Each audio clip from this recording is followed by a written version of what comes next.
So for a brief moment, I was enjoying my watercolor bliss and realizing that I should probably record this for you because I've been talking a lot about a messy watercolor palette that I use a lot, and I'm actually reloading one right now with a bunch of fun colors that the entire intent of this is just to be hugely messy and for all of the watercolor to just melt into the center of the palette. This is a great palette for it.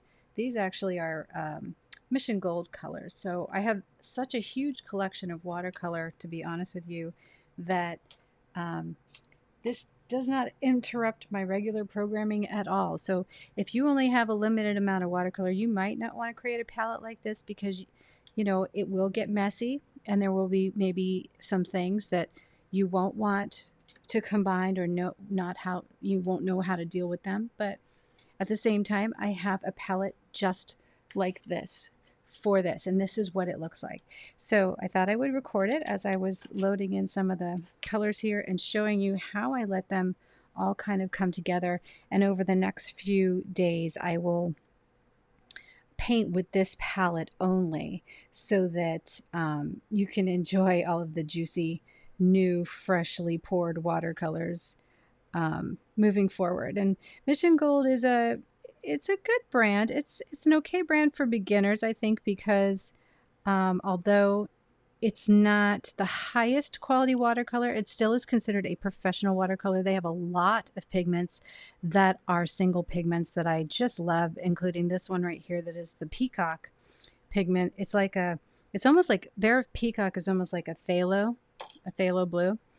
Their names don't always match what the pigment actually is, so you kind of have to know your pigments. But at the same time, these colors are hugely brilliant for florals and for sketchbooks and just having fun with them. So if you can pick them up at a really good price, then amazing. And I happen to have gotten all of these, which are there are many single pigment colors here, and I got them at such a great price a long time ago. They're just in my watercolor collection, and you know, so they're my experimental colors for sure. Whenever I like have a really messy palette or I just want to play around with watercolors, I definitely reach for these because they're so much fun to paint with. So yeah, I don't want to discredit the brand. It's a great brand. I've really enjoyed painting with these and I love their color range. And I even like this palette that it comes with. I think that this has been a really fun palette to use. As you know, I have a lot larger palettes than this, but this was a really good one. So let's continue pouring the watercolor and then we'll do some painting.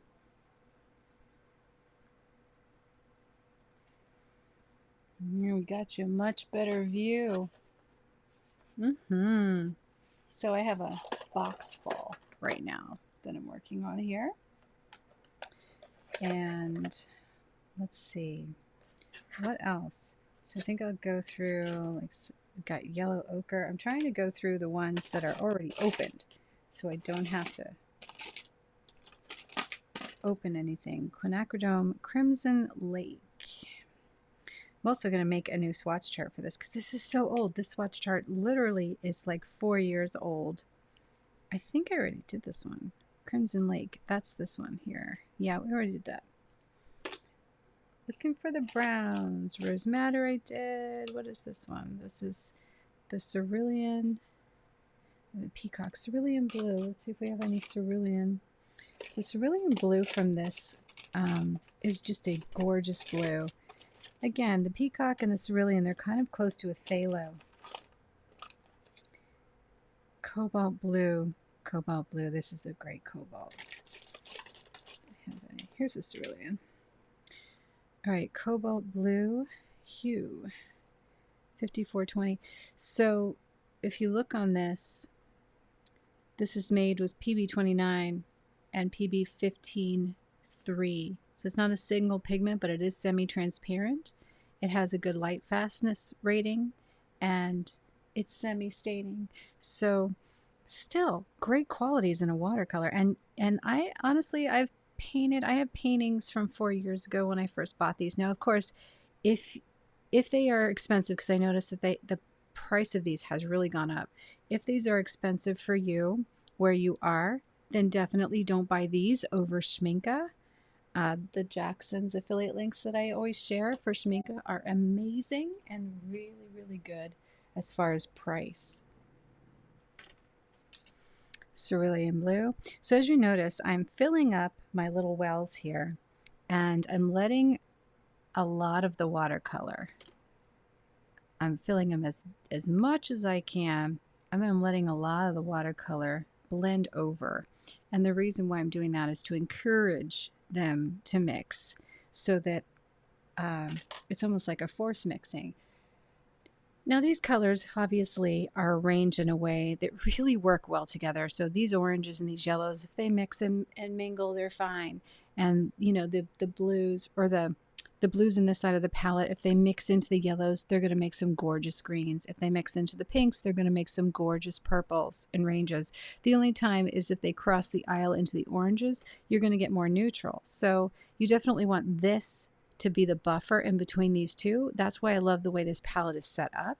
So if you only had a square palette, you would probably put the blues and the greens together and have the yellows, oranges, and pinks all here, and then take the browns and put the browns here next to the oranges. So that way, if they do mingle a lot, you're not going to get a lot of neutrals. But at the same time, you can overpower any neutral very easily.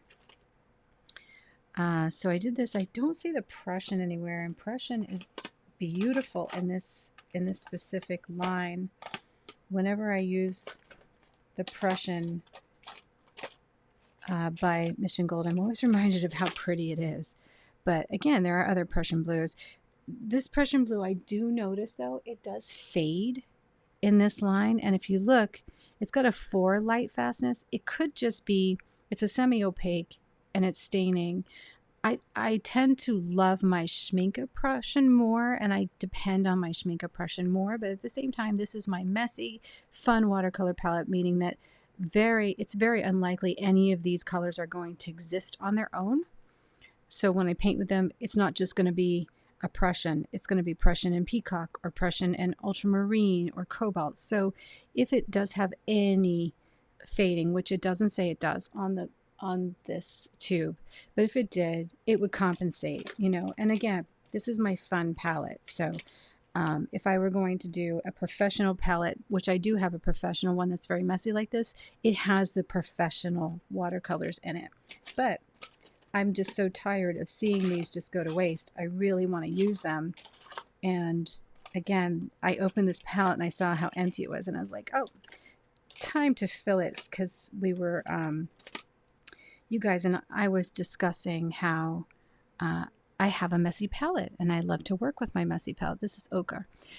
This ochre is a really nice ochre from Mission Gold. It's beautiful. It's actually PY42 and PY150. Light fastness, semi-transparent, and staining. Yellow ochre number 1. It's a really nice color.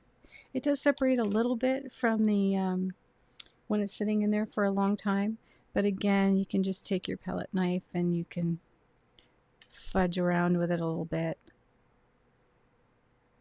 If you see anything separated, you just kind of mix it back in. It's only the formulas. All the good stuff is there. Looking for the center one, which is green yellow, right? Or is it? This is like a green gold, I believe. I did Hooker's green already.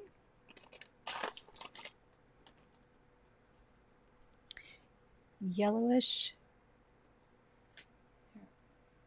Can you see that? Oh no. Yellowish green, or greenish yellow, and it has a highlight fast, transparent, staining, PY150, PG36, and PY65.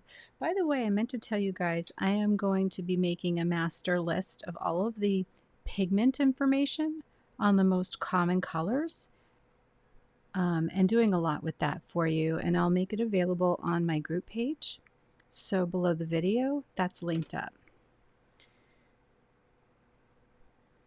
Greenish yellow is a great color. It's really pretty. It would be kind of like a green gold, I think, too, you know. So raw umber, let me look for the browns. So red brown, red brown. Yep, I can put red brown right here. So that's burnt. This is the red brown. So I'm filling up the back of the well first, as high as it can go, and then I'm moving to the front of the well. This is actually the most satisfying palette to make because it just, you get to see all this beautiful, luscious color just drip everywhere and go crazy. And it's just so much fun. I really enjoy it. Okay, the next one is burnt umber, and this is PBR7, PBR25, PY150, and it's got a high light fast rating, transparent, and it's staining. This burnt umber is also a great way to make beautiful neutrals and to use in all kinds of nature paintings. Great one to have on hand. Getting it all over me. Next one is sepia. The sepia also highlight fast rating, PBR7, PBK7, semi-transparent non-staining. And that one goes in here.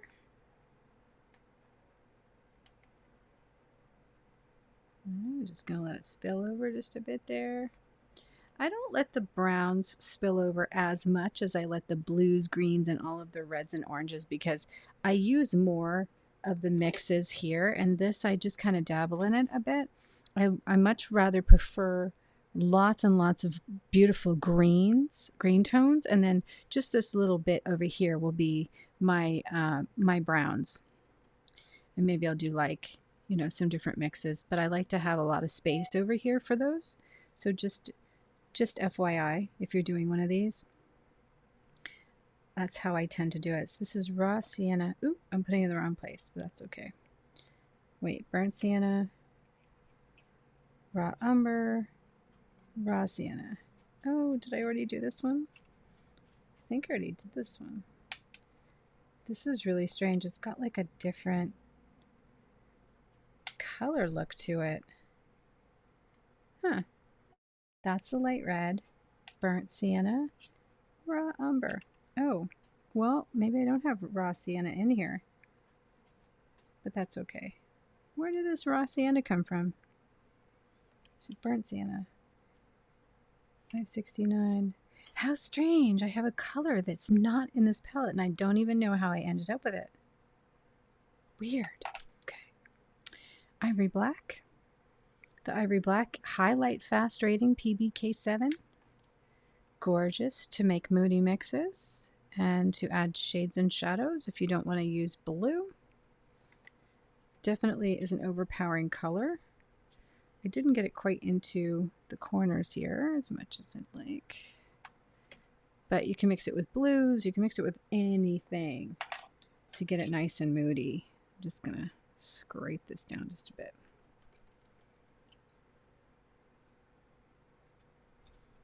Okay. Van Dyke Brown. Again, highlight fast, PBR7. So if you notice, a lot of these, even in this set, are single pigment colors. And that's originally what drew me to trying it out. And I ended up really loving it. So as far as single pigment colors, that makes you have less muddy mixes. And if you're going to do a palette like this, even just for fun, I highly recommend that you use as many single pigment colors as you possibly can, because that is going to give you the ability for a lot of these to mingle and not always have to deal with neutrals. Although in videos I will show you guys that even if you have a bunch of neutrals kind of like created on your palette, you can really tint those in either direction. In fact, one of my last videos, I was painting some leaves, and it was for this one. And you saw on my palette it was really brown. I added a bunch of blue, I think it was, to it, and I ended up with this gorgeous greens.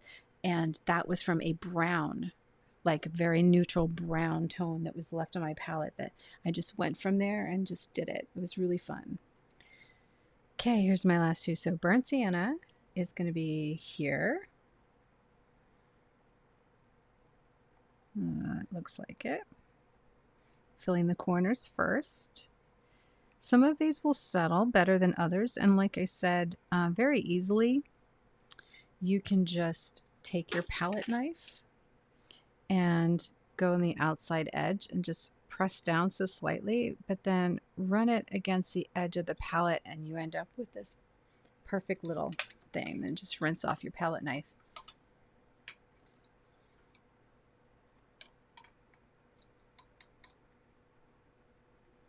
There's something so relaxing about filling palettes. I take breaks during the day and actually do it. And I just enjoy it so much. Like I said, when I came on here, I selfishly started doing this without you. And I realized that this is something you might like to watch. So this is raw umber. And this is the PBR7 with PY65. Its light fast rating is 4 out of 5, and semi-transparent, semi-staining. And again, you know, even the mixed colors, their light fast ratings are still rather high, and I've never had any of this fade on me, with the exception of the Prussian. If it's not in full mass tone, if you dilute it a lot, it could fade a bit, but it doesn't really mean anything, you know, because a lot of colors, all professional watercolors, I think, fade if they're not in mass tone anyway. So on some of these, I'm going to squish them down a little bit and run them out the side. And that's just to try and get it to dry with a more impactful, solid structure, so that if it does crack or anything like that, it hopefully won't fall out of the well. So I'm just looking for areas here on the palette where they haven't settled, and I squish them down a little bit. Just like that. And just shape it out. Good. Now if I have a lot of extra, you can always just take another palette knife or a tool, which I have right here, and just scrape it down so you don't waste all that beautiful watercolor.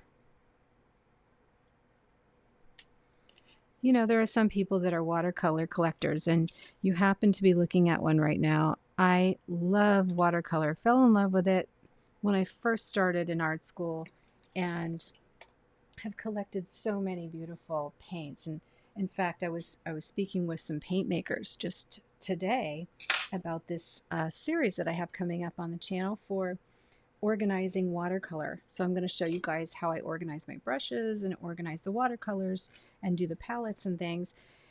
And they wanted to participate in it, and I was literally thinking of how many gorgeous colors I really do have, and how much I have enjoyed painting with them, you know?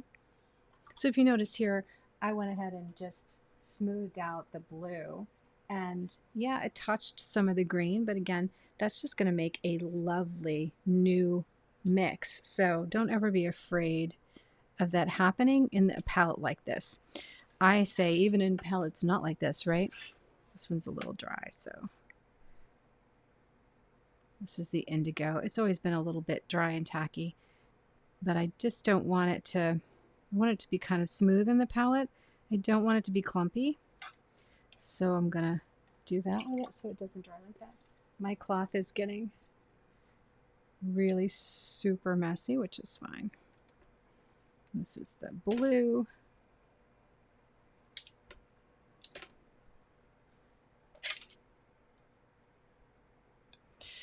And again, sometimes when I do this, you can see it makes a mess, and that's perfectly okay. Because the idea, again, behind this palette is not to have an unmessy palette. You want these colors to mix together at any point in time. Look at how messy this is. I've got this ultramarine blue everywhere. It's a very powerful color. So I think I'm pretty good. I like the way these are all settling. These yellows are already starting to dry. Oh, I'm missing a yellow over here. Let me show you. And I haven't cleaned the white one. Now, the reason why I haven't filled the white yet, and it does come with a Chinese white, is because there is some like indigo in there or something, but it's dried. The thing is that if I do put the white over it, it's probably going to activate the blue, and then I'm going to end up with a beautiful, luscious, probably light powder blue, which I wouldn't really mind. However, it might just cause an issue down the road. So I probably will wet this and then just scrape it out to try and get rid of this blue. And then, yeah, just like this. See how I mean? It's got like a bunch of blue on there. Oh, that's much better. I'll just take some clean water. And we're going to clean that out, and then we can put the white back in there. The Chinese white from this watercolor company is not bad. It will make some great pastels, and that's mainly what I use white for. I also use white to soften areas at the end, or if I find, you know, something's just a little too harsh. Oh my gosh, I have to change my rag because that blue is causing a problem. I don't mind it to be all over the palette, but all over my hands is definitely not a good idea, because then it gets all over my clothes. And I don't want it to get on my trackpad for my computer either. So let's switch. I'm gonna switch my my rag here. Okay, so let's go ahead and add the white.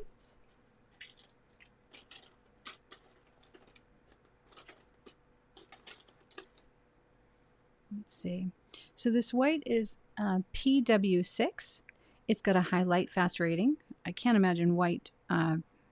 Well, I mean, what could happen to white is it could go to yellow over time. It does dry very hard, and but as does my bulletproof white, which I absolutely love. And still, this has a really nice opaqueness to it, even though it says it's semi-transparent. Semi-transparent, like white tends to be pretty transparent when you wet it down. And of course, in mass tone, you can build it up or get it really wet in the palette and try and get as much on the brush as you can to get a more white effect. But I find that white is white unless you're using bulletproof. And bulletproof, for me, is the most flexible one, and that's this one, which I really like that one. But I still, at the same time, I use this a lot just to get like those pastel mixes. What am I missing? I'm missing one here, this permanent yellow light. So I also have, as well as this set, I have a set of these, which are the larger ones, and these are the 15 mLs. Now this comes in a set that is called, let me think of it for a second. It's the Mission Gold Mijello single pigment watercolor set. And what that is a bunch of really great watercolors. Now, when I first bought it, it was less than $100. And I still have so many of them. This is permanent yellow light.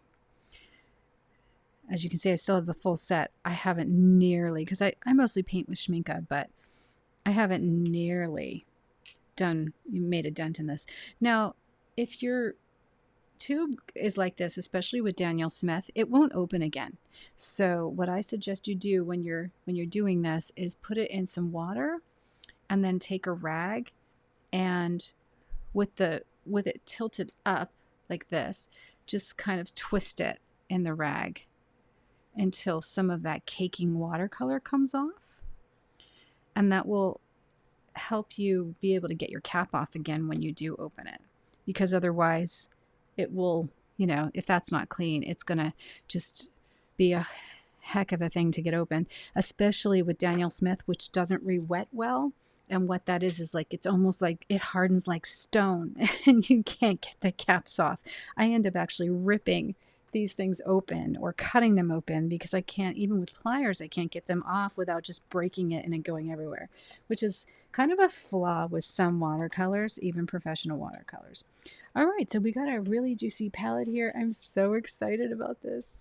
Isn't it great? So you can see all the colors are already starting to dry, which means that I can kind of tilt them here. I have a couple, again, that aren't very smooth, like this Permanent Rose, which is a gorgeous color. So I'm going to just kind of work with it just a bit, with just a little metal tool. And once it dries in there, it'll be great. I just don't want it to pop out, you know. Put it. Okay. So I'm looking for anything else now that's wet that isn't maybe shaped or fitted in there, but they all look really, really good. They all look like they're very nicely formed inside these wells so that they won't shift or pop out easily. And they're gonna recede, you know, they don't recede as much as Daniel Smith. One thing that Daniel Smith does is you put it in a pan and you gotta wait and then refill it, because literally, I don't know what they do with their formulas, but, and I do like Daniel Smith, I like a lot of them, but the watercolor just flattens right down, and then, you know, you're like, what happened to all the watercolor? It was full, and then it goes to nothing. So I'm going to let this sit for a while, and then we'll take a little break, and we'll come back and we'll paint something. Okay, so I thought I would pick up with this piece that I worked on a previous video. You can watch this come together on that other video. But what I had done is I let it dry, and I went in and I penciled in some little areas where I'm going to kind of shape the flowers. And I like to do the pencil sometimes because it kind of, if I have some ideas when I first see it, then what that does is it really keeps me on track. And I then don't feel like I'm losing track, especially if it's really, really abstract like this. So I did go ahead and do some of those shapes, and I have like a flower here, and I wanted it to kind of evolve out. So we're going to add some little lights and darks, and I'm trying to decide on what brush I want to use. I recently just got a new one from Tintoretto that I really love. I painted with it yesterday, and oh my goodness, it's so great. I have several of these actually in different sizes. So I thought I would maybe try this little one here, and let's just kind of add in some colors. So I'm going to go ahead and start with my yellow with a little bit of lemon yellow, and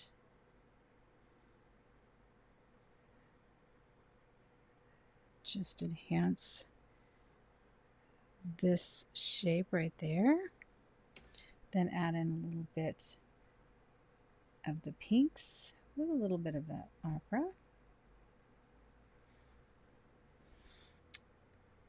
You don't usually see me doing a lot of this in the beginner series, because I think if you're a beginner, it can be a little bit hard to follow this method. So I don't often do this in my beginners classes. I don't even usually whip this palette out. But if you understand what I'm doing here in adding color and then pulling back some color and letting it just kind of, you know, do its thing and have some fun there. If you understand what that's doing, then you definitely are up to speed. If you don't, then sign up for my Watercolor for Beginners class, because that will help you such a great deal. So I'm taking some different colors here, and I'm going to just start with these upper petals first and work my way back. And the idea behind this is I just want to have this beautiful shift in colors from one to the other.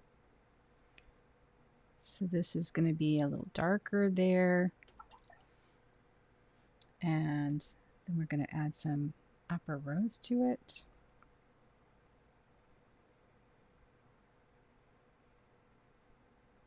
I've got some yellow, some opera rose.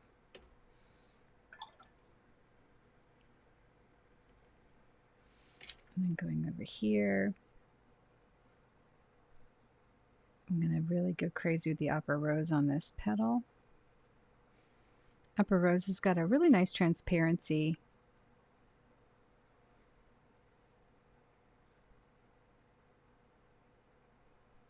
So it's got that powerful punch of hot pink that I thought would be really cool here.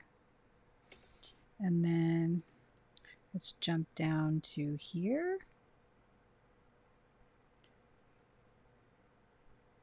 This is just a beautiful brush. It's got a really nice tip, but at the same time, it holds a ton of water. So this might be, in this small area, a bit hard for some of you to control, maybe, you know. So I'm glazing over some of the purples here with the opera rose, and then we're just going to let that dry. And in some cases, I'm kind of outside the lines, and it's not that big of a deal.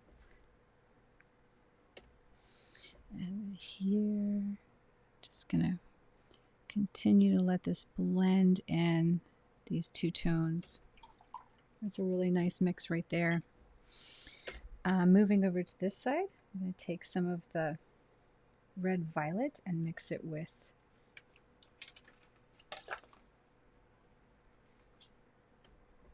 here, and we're going to go on this side is going to be a little darker shade of the color. So I'm just going to go up to this line and follow this line that I outlined like it's a shadow. I'm going to rinse out the brush. Yep. And just blend with just water out to the line. As you can see, this watercolor needs a little bit of coaxing. It doesn't explode, and I think for some beginners that is actually not a bad thing. But I always say, you know, paint with the colors that the watercolors that you can afford. So again, if this is expensive, this is not the best watercolor for the price. You definitely should go with Schmincke first. Daniel Smith or Senneliers are really good. Holbein's okay. It's not my favorite. Some of the Winsor Newton are still really good, but again, those are also now all made in Asia, so they do cut back on some of their processes. You know, they're not as fancy as some of the others anymore. So I still want this to be a little darker. I'm going to go ahead, now that I've got the water in there, and just kind of build that out and just let it sit and let it work. Now again, if this was Schmincke, it would disperse a lot differently. Here you can see some cut lines in it, but I like it. I think it's kind of fun. So I'm taking some different oranges on this one, and we're going to just paint them right there.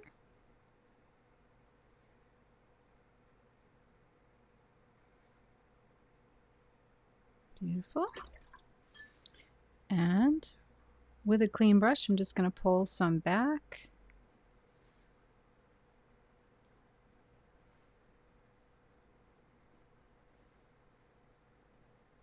Get that transparency back in there. At the same time, I want to leave some of these areas. And then I can add a little bit of the brighter yellow up at the top. And let it just see if it will push back some of that color, which it's doing. But you see that nice line I got there. Perfect. And then I have this petal here, which I love that front part. So we're just going to enhance it with a little bit of yellow, just to give it that nice, bright, powerful punch. And I'm going to work some water back through here. I'm trying to decide right now if I want to leave this contrast or not. Right now, I really like it. So if this is the second petal, I might actually create a line right here. But I've already wet this area. So before I do, let's just kind of figure out what we're going to do with that little bit. I'm going to take a little bit of this darker color And then just kind of go right up against this line here. Trying to get in that little spot.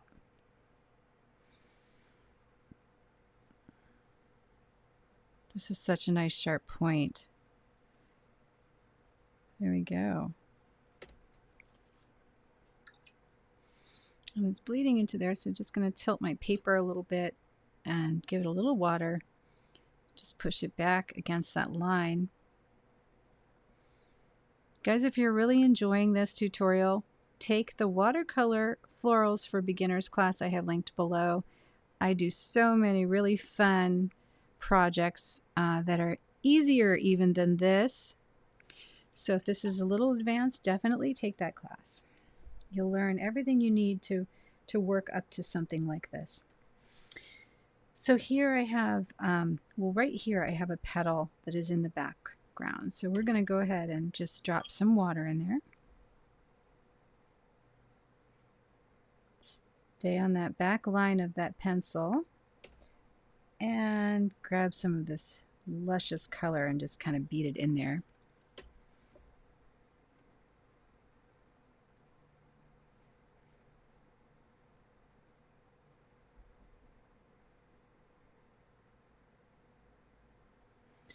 And again, while I'm doing this, I'm kind of encouraging some rougher shapes. Then here, we're going to go in and highlight the area next to the pencil line, staying within this limit here.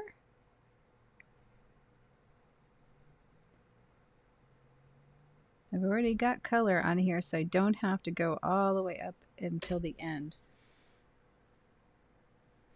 So this is going to be, again, a shade of these two mixed together, using some of my Opera Rose and some of this color. And what I want to do is I just want to use the transparency of the Opera Rose to bleed some color in. And let's get a little bit of the violet in here.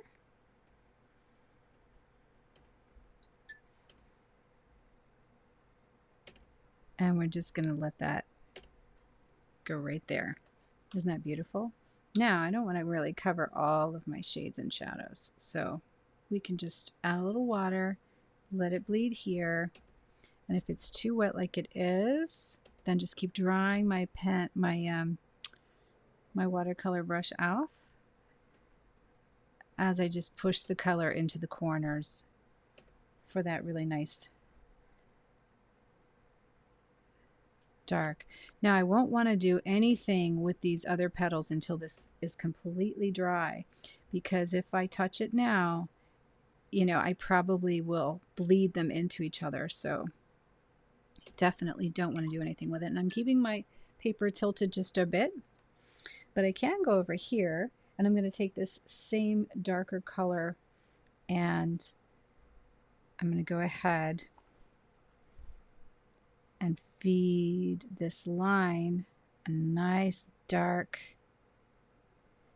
bit of color. It's just a nice dark glaze. I'm going to set my brush down so that it kind of disperses some water and gets a nice line.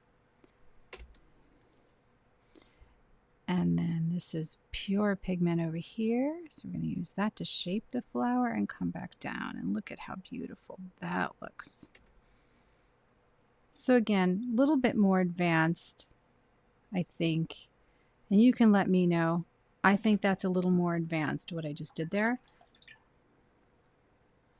So now here, I'm actually going to add just a little water and pull this back for effect, because I want that transparency to start showing through. And here, I'm going to wet it and pull back again some of the areas now that it's partially dry. And that is definitely a more advanced technique.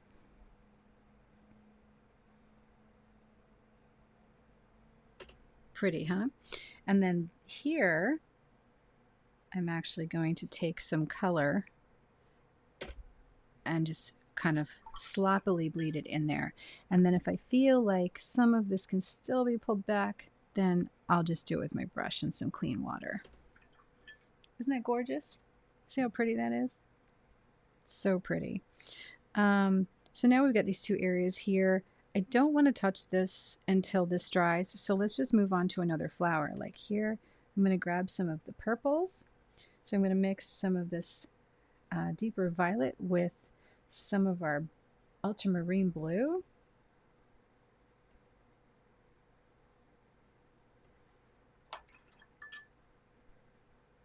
There we go.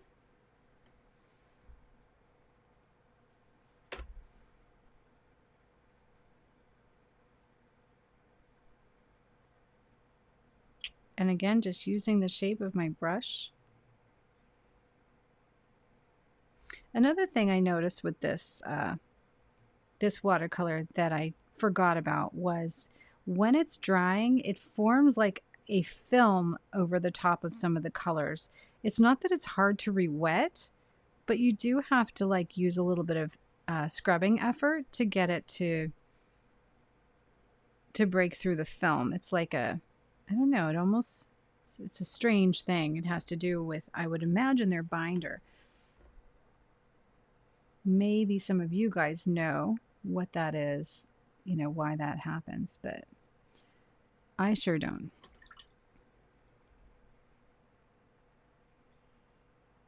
So here I did not paint all the way up to the edge, and at the top I'm now going to peel back some of this color just to show that transparency. Love that. Now we're going to mix some of the Opera Rose with those colors. And I'm going to go here, giving it just a little powerful punch in the center. Then get a little bit of the blue. See, now that I've punched through it, it's not doing what it did before.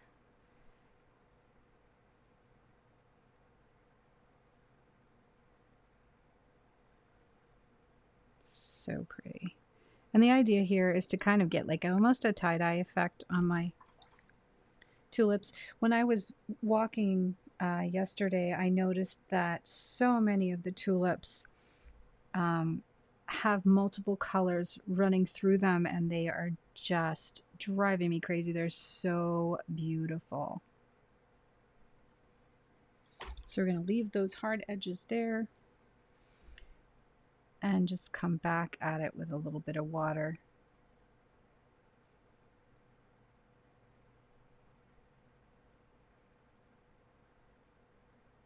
There we go. Cool, huh? Yeah, I think it looks good. I like this. I just kind of had this desire to do like these weird little tones. Take some of this one.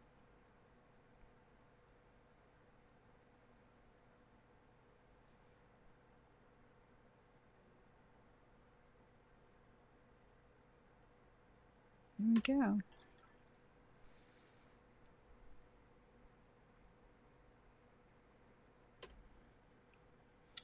Somewhat like this. There we go. Just take some of that purple and just work that around. Oof, that's gorgeous. I love that. That's beautiful. I can even do the tip maybe. A little darker color. Again, this is not a highly traveling watercolor, so it does offer a level of control that's pretty nice. You know, let's just expand this tip of this a little bit. Let's bring that tip out. Okay. So pretty. So down here, let's go and play with these yellows and these oranges a bit. So dirty my palette up. We go in the center. Give it that beautiful brightness. working my way over to some of the darker colors.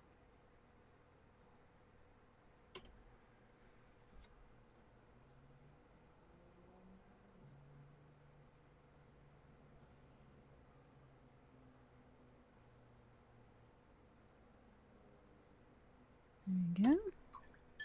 And then this one, let's take some of the yellow and mix it with some of the lighter colors for a bit of an orange.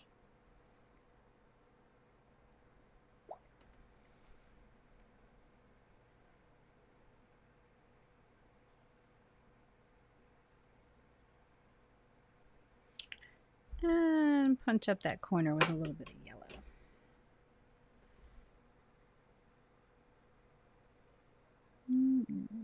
Enhance the shape here. And just mix this side with what's on my brush with a little bit of water for a nice shot of transparent color. Again, it's making this whole painting completely different than it was, and I loved the way it was, but you know, I just thought I would kind of just show you something else that you can do since I was making this fun little palette. Because I can always make another one.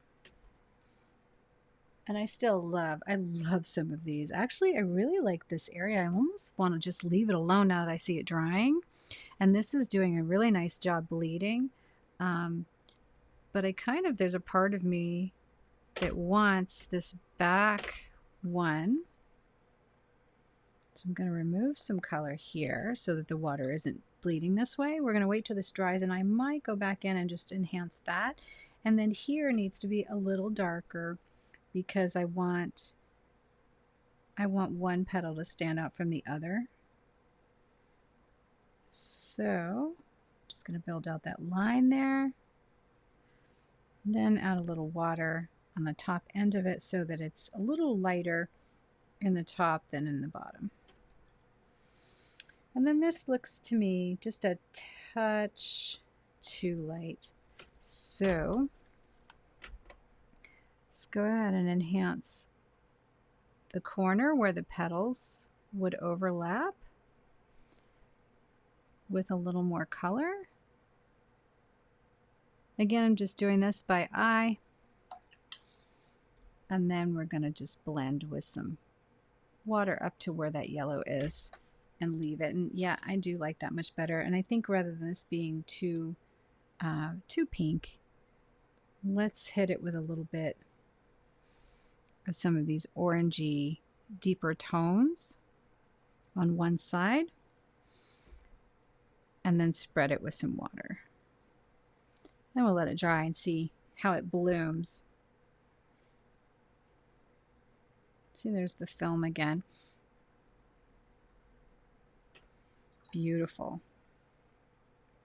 This area I can see it's nice, but I definitely like some of these deeper tones here. So I'm just going to go right next to the line of this petal and just kind of give it just a touch more color, because it's going to make the petal on top stand out a lot more.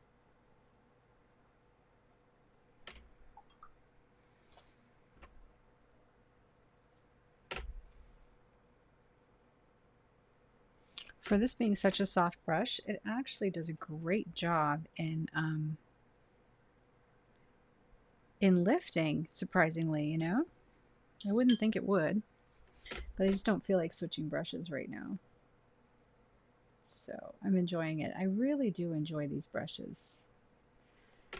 I dare say I enjoy them more than some of my others. Like I just got a set from France that I'm about to review for you guys, and although I love them, this little brush just is good for me. You know how you just kind of have some things like that sometimes,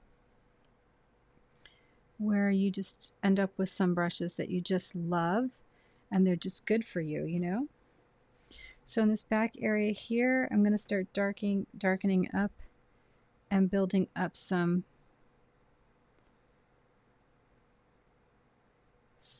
some color just so that that one next to it stands out. And then we're going to go a little darker. I'm looking here and I think I actually want to bring this petal out just a bit more, like that.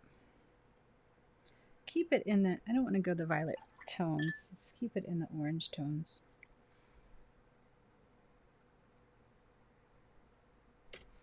A little bit wet, so we're going to just bring it back a bit. When that dries, that should give us a nice contrast between what's in back and what's in front. I still kind of think that right here, though, it's going to need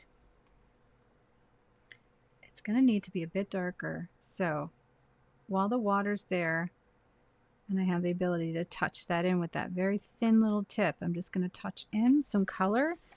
And as I touch it in, knowing that there's going to be a dry shift, I'm just kind of making it a little darker and holding the page up. Because by doing that, you see how it keeps it where it needs to be. But at the same time, I'm just adding a bit of color to it to encourage like a bleed. And I'm also going to do that a little bit here. With just a little glaze. Pretty. Lovely. Now I see here this edge looks a little different just because I have that yellow, and I'm kind of toying with adding this since I have this color here. I'm just going to try and do a little shadow right there. Yep, I love it. That's beautiful.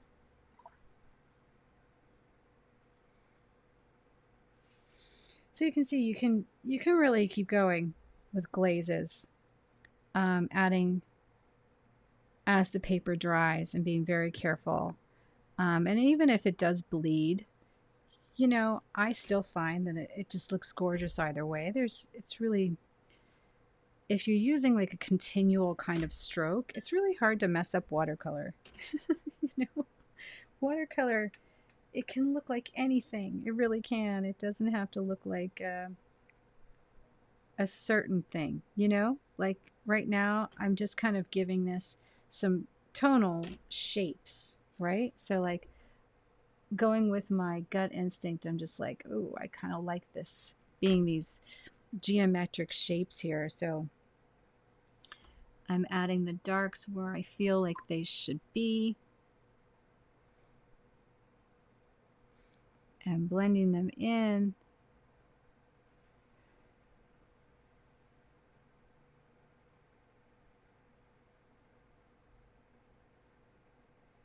Just to make this really cool looking, you know? And it's going to take some strikes. And then I have some blooms at the end, so just with some clean color, I'm just going to wipe them back. There you go. Oh, that's beautiful. I like that.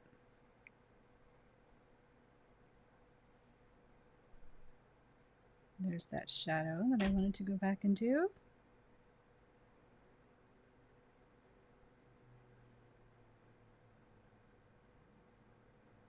Gorgeous brush. Oh my goodness. Tintoretto, you guys over there in Italy know how to build a brush. So here, I actually really love that. I don't know, other than this corner, if I'm going to change it. I think I just could put a little bit of water, and then we're going to do a very transparent mix here and give it a little shape within the shape. So I'm not going to paint the whole thing. I'm just going to give it a little shape and shadow so it has a little bleed of color, and then we'll let that dry. Go from there, and this again, little bleed of color. So I just really love how that looks. Grabbing a little bit of the blues and pinks. So you can see why I just kind of, I'm grabbing from my palette as it gets messed up. And that's something that's really difficult to teach a beginner. So I feel like this is something you will not see in my beginner classes, but you will see maybe just like this kind of a demo on the channel, and then maybe a class moving forward down the road on how to do a lot more in this style.